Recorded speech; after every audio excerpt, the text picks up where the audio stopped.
Olá, mais uma vez aqui estamos com o nosso programa Alinhando os Ponteiros. Isto mesmo, queremos estar alinhadinhos dentro da vontade de Deus, alinhadinhos dentro da sua revelação, dentro do que Deus nos mostra quem Ele é, dentro do que a palavra de Deus nos mostra quem é Jesus. E nesta série de programas falando sobre Jesus, sobre os seus nomes tão maravilhosos, sobre esses nomes em que Ele revela quem Ele é, Ele revela o seu ser, Ele revela a sua identidade e o seu propósito para conosco. Então queremos conhecer mais esse Deus maravilhoso, Jesus, Deus Filho. No programa de hoje, conversaremos sobre um dos seus nomes que é Deus Forte. Uau! Jesus é chamado por Deus Forte. Jesus é Deus Forte. Vamos ver isto nas Escrituras?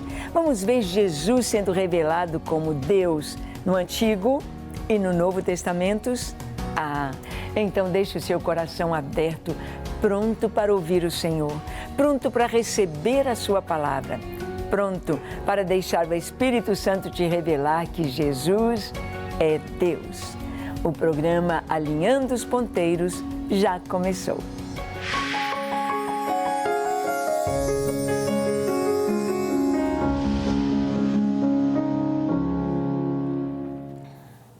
Muito bem. A palavra de Deus nos mostra Jesus, nos mostra através dos seus nomes a revelação de quem Ele é, o Filho de Deus. O Filho de Deus. E nós vamos ver que a Escritura nos revela, tanto no Antigo Testamento, com a confirmação no Novo, de que Jesus é Deus. O Antigo Testamento, o apóstolo Paulo nos diz na sua carta aos Coríntios, segunda carta aos Coríntios, ali no capítulo 10, ele nos mostra que Jesus, ou seja, o Antigo Testamento é sombra do que o Novo Testamento revela. Jesus, ele traz luz ao Antigo Testamento, mostrando a realidade de tudo que ali acontece, desde os rituais entre os levitas para o culto ali no templo, no tabernáculo, tudo aponta para Jesus, o Filho de Deus. Vamos ver o que nos diz o Antigo Testamento sobre Jesus em Isaías capítulo 9, versículos 6 e 7. Está escrito assim: Porque um menino nos nasceu, um filho se nos deu, e o principado estará sobre os seus ombros, e será chamado o seu nome Maravilhoso, Conselheiro, Deus Forte, Pai da Eternidade, Príncipe da Paz. Do aumento deste principado e da paz não haverá fim sobre o trono de Davi e no seu reino, para o firmar e o fortificar com juízo e com justiça, desde agora e para sempre. O zelo do Senhor dos Exércitos fará isto.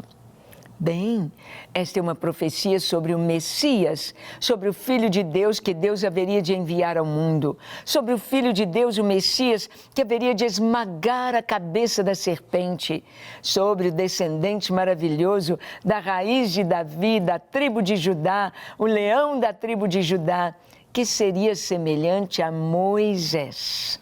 Quem não ouvisse a sua palavra morreria. Assim como a lei foi dada por Moisés, a graça e a verdade haveriam de vir ao mundo através de Yeshua, do Messias, o Messias prometido. E quando Isaías nos fala sobre quem é este Messias, ele diz, porque um menino nos nasceu. Ele está falando de um nascimento na carreira, ou vamos dizer assim, na descendência humana, na raça humana, um menino carne e osso, um menino gerado no ventre de uma mulher, gerado no ventre de uma virgem. A virgem conceberá e dará à luz um filho. Foi o que o anjo disse a Maria. Você conceberá, terá um filho virgem. não precisa do homem, porque esse menino será chamado Filho de Deus. Um menino nos nasceu. Nasceu para Israel, nasceu para o povo de Israel há 2000 anos atrás, nasceu para o mundo inteiro. Quando ele nasceu, foi anunciado pelo anjo do Senhor que era uma notícia de grande alegria para todo o povo, não apenas em Israel, mas no mundo inteiro. Uma notícia de grande alegria é que na cidade de Davi, conforme a profecia, que o Messias nasceria em Belém da Judeia, na cidade de Davi, nasceu hoje o Salvador, que é Cristo, o Senhor. Jesus é o Salvador. Seu nome Jesus significa isto. Oséias, Oxeia é salvação. E Oroxeia, Deus é salvação. O nome dele é salvação. Um filho se nos deu. O principado, o governo está sobre os seus ombros. Ele haverá de governar. Ele é aquela pedra que foi tirada da montanha sem o auxílio de mãos, na visão, nos sonhos de Nabucodonosor, interpretado por Daniel. Aquela pedra que foi tirada da montanha e que foi arrojada, que se arrojou aos pés daquela grande estátua. Cabeça de ouro, peito de prata, quadris de bronze, as duas pernas de ferro e os pés e artelhos de ferro com barro misturado. Aquela estátua que simbolizava todos os impérios mundiais, que simbolizava toda a história das civilizações humanas. E essa pedra, Cristo, a pedra rejeitada pelos construtores, lançada nos pés dessa estátua, ou seja, no final, já passou Babilônia, já passou Macedônia, Império Macedônico, já passou o Império Medo-Persa, já passou o Império Romano e agora no final dos tempos. Ali está o Senhor mostrando que haveria nações fortes e fracas e quando Jesus virá para implantar o seu reino, essa pedra se torna uma grande montanha que cobre toda a terra. Sim, Jesus é a pedra rejeitada pelos construtores, a pedra de esquina, a pedra fundamental, a pedra angular é Jesus, Yeshua de Nazaré, Yeshua HaMashiach, o Messias prometido. As profecias do Antigo Testamento nos falam do Messias não apenas como um homem qualquer, não apenas como nasceu Davi, como foi Salomão, como foi o rei Ezequias, como foram os bons reis ou até mesmo os maus reis de Israel, simples homens, mortais. Não. O Messias é o Filho de Deus. O Messias é um com o Pai. O Messias, olha o seu nome, será maravilhoso, cheio de poder. Será conselheiro, aquele capaz de tanta sabedoria, que ele esteve na criação do mundo. Deus forte. O seu nome é Deus, Deus forte, Deus que age. Jesus veio como Deus que se encarnou para destruir as obras do diabo, para vencer o pecado, para vencer a morte, para vencer o inferno, para vencer a tentação.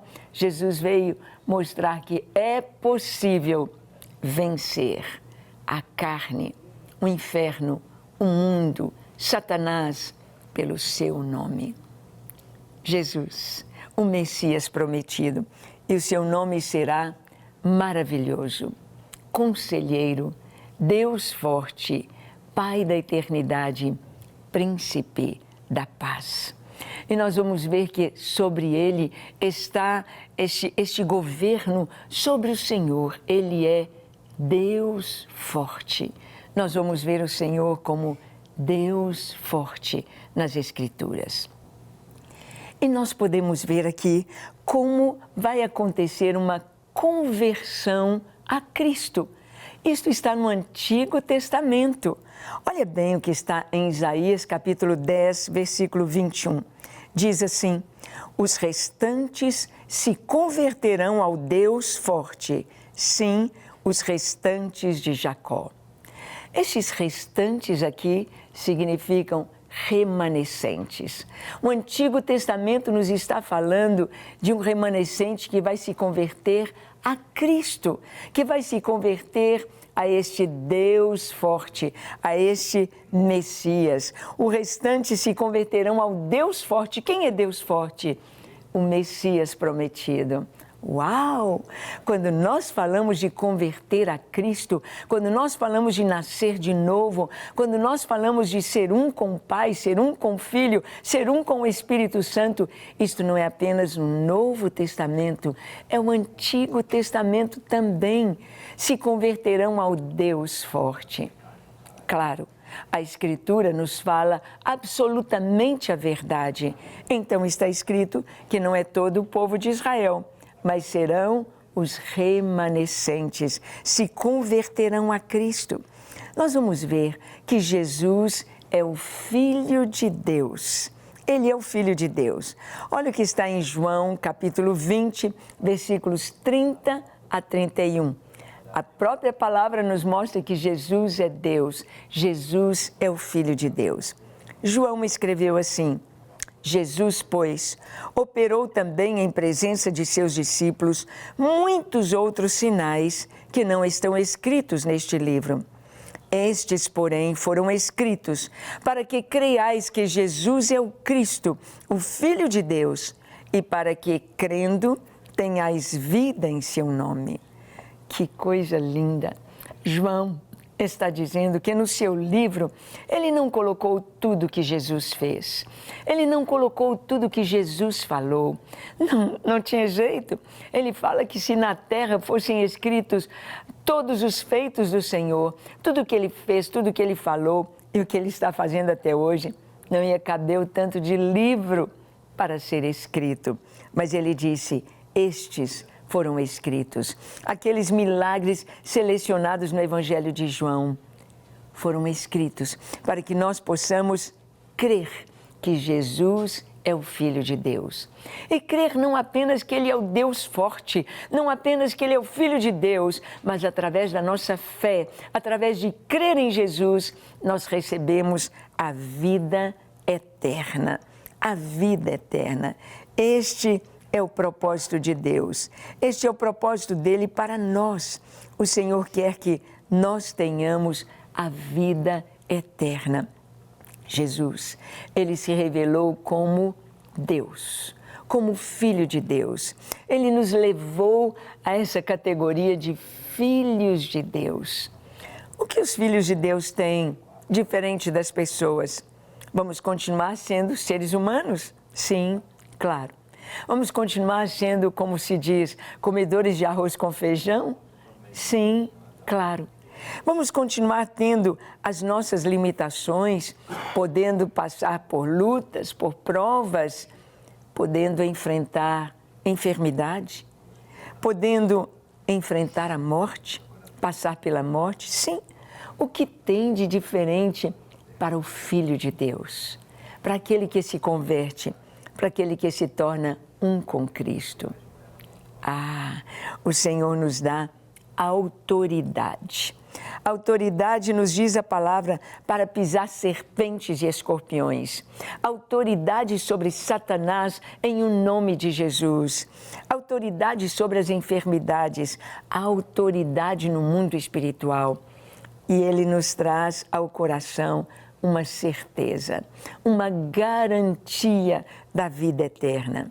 Sim, quando cremos em Jesus, nós somos selados pelo Espírito Santo de Deus, este Espírito eterno, este Espírito que é sábio, este Espírito que é totalmente onipresente, onisciente, este Espírito que comunica vida e vida com abundância.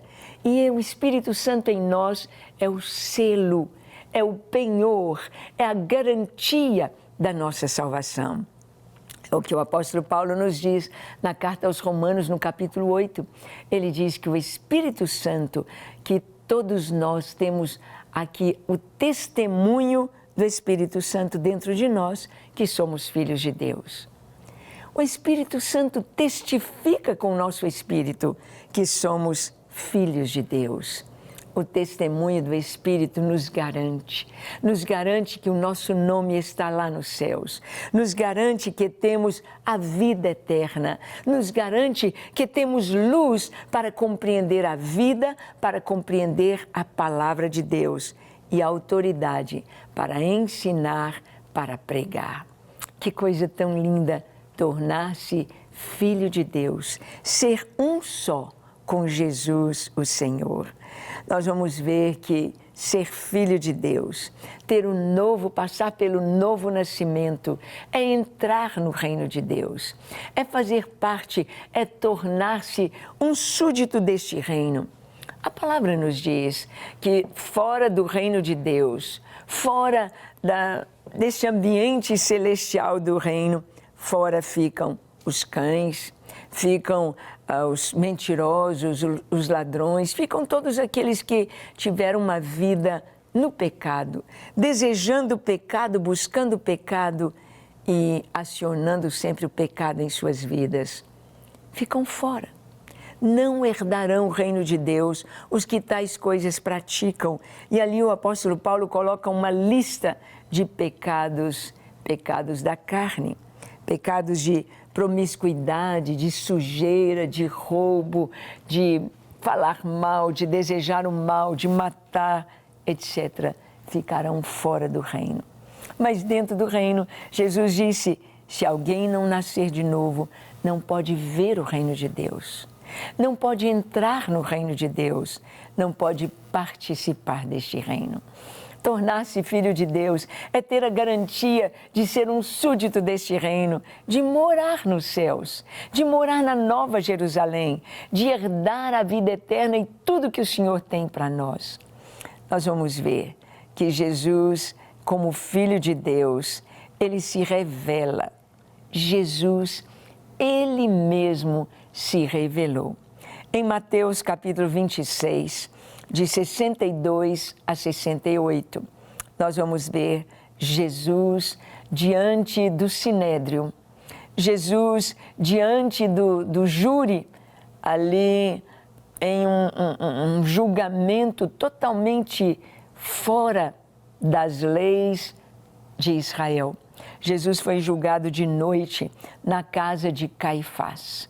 Ali estavam os fariseus, os saduceus, os sacerdotes, os principais dos judeus. Ali estava o sinédrio reunido. E Jesus foi julgado. Então, está escrito, Mateus 26, 62 a 68.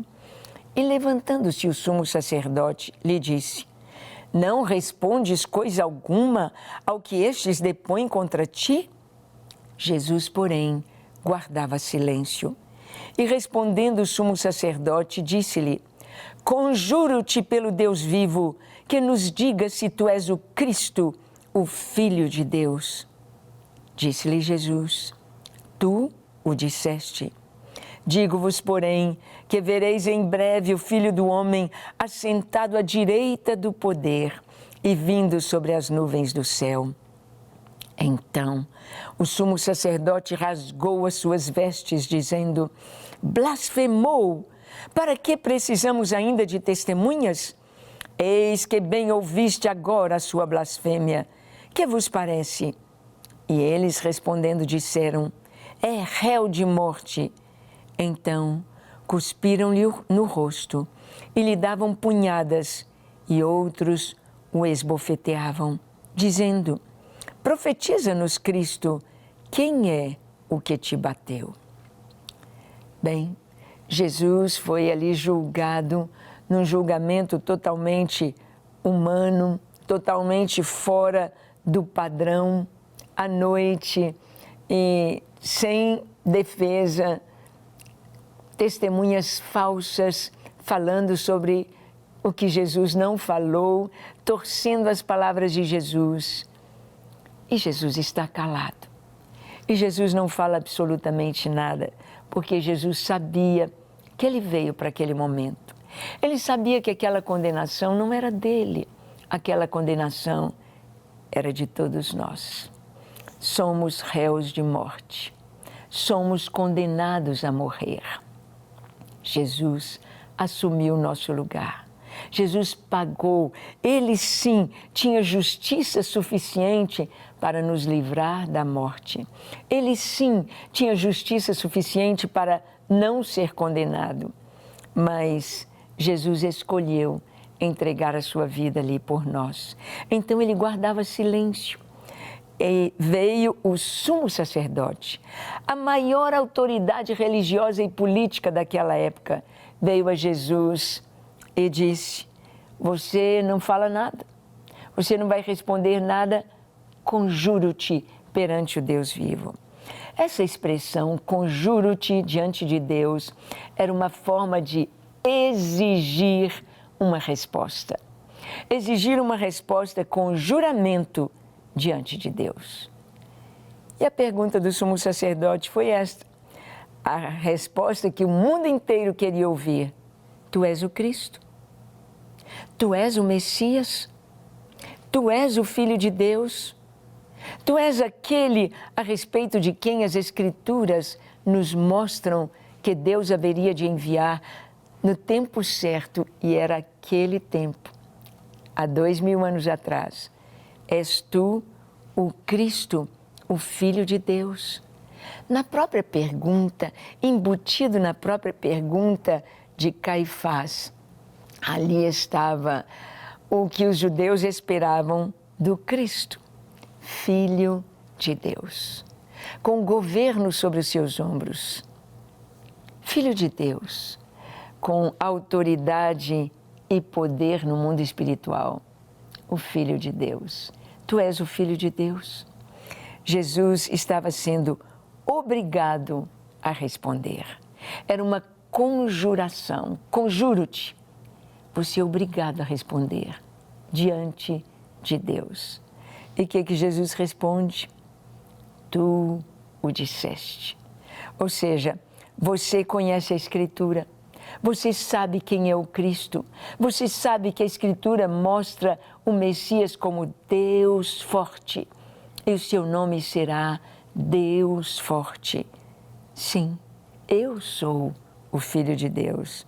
Você disse, e olha, vocês verão o Filho do Homem em breve, assentado à direita do Pai, à direita do poder, e vindo sobre as nuvens do céu. Jesus então está falando sobre o futuro, aquilo que eles haveriam de ver com esta revelação de que Ele é Deus forte, de que Ele é Deus, de que Ele é o Filho de Deus, de que Ele é o Messias prometido. Sim, Jesus é o Messias. Quando João Batista foi inquirido pelos mesmos fariseus, tu és o Cristo? Ele disse, não, eu não sou o Cristo. O Cristo vem depois de mim. Ele já está aqui entre nós. E Ele é antes de mim. Ele é o Filho de Deus. Eu não sou o Cristo. João confessou. Ele não disse ser o Cristo. Mas quando Jesus, pelos mesmos fariseus, pelos mesmos principais dos judeus, pelos mesmos sacerdotes e sumos sacerdotes, quando Jesus foi inquirido, tu és o Cristo? Ele disse, sim, eu sou. E vocês vão ver. Vocês me verão assentado à direita do Pai. Puxa, a reação deles foi, o sumo sacerdote rasgou as suas vestes, algo que ele jamais poderia fazer, de acordo com a Escritura. Rasgou e disse, blasfemou. Blasfêmia de confessar que ele era o Cristo. É réu de morte. Jesus é Deus forte. E por isso, jamais a cruz, os cravos, a lança, jamais poderiam matar Jesus, pois Ele é Deus. Ele jamais morreria. Ele mesmo disse, ninguém tira a minha vida, eu de mim mesmo a dou. E lá na cruz, Jesus só morreu porque Ele disse, Pai, nas tuas mãos entrego meu espírito. E dizendo isto, expirou. Ninguém pode matar o autor da vida. Ninguém tira a vida de Deus, do Deus forte. Mas Ele entregou sua vida por nós, por mim e por você. Você já recebeu este Deus forte como seu Senhor, como seu Salvador. Você quer se tornar um com Jesus, com o Espírito Santo, com o Pai, entrar e fazer parte do reino de Deus e gozar da vida eterna. Então ore comigo. Feche os seus olhos, curve a sua fronte, se for possível se ajoelhe aí onde você está e ore comigo dizendo assim: Senhor, eis-me aqui em Tua presença, eu abro meu coração, entra na minha vida, perdoa os meus pecados, faz de mim Teu filho, eu me entrego a Ti, para ser inteiramente Teu, hoje e para sempre. Apaga os meus pecados e dá-me vida eterna, vida em abundância. Em Jesus. Amém, amém e amém. Graças a Deus. É isso. Quando nós cremos, tudo muda. Se você orou com toda sinceridade, seu nome agora foi escrito no livro da vida e você faz parte deste reino, junto comigo e com milhares de salvos de cristãos. Que Deus te abençoe e que você prossiga todos os seus dias na presença do Senhor. Busque santificação, busque viver para a glória do nosso Deus. Que Ele te abençoe e até nosso próximo encontro, quando aqui estaremos compartilhando com você a Palavra de Deus. Até lá!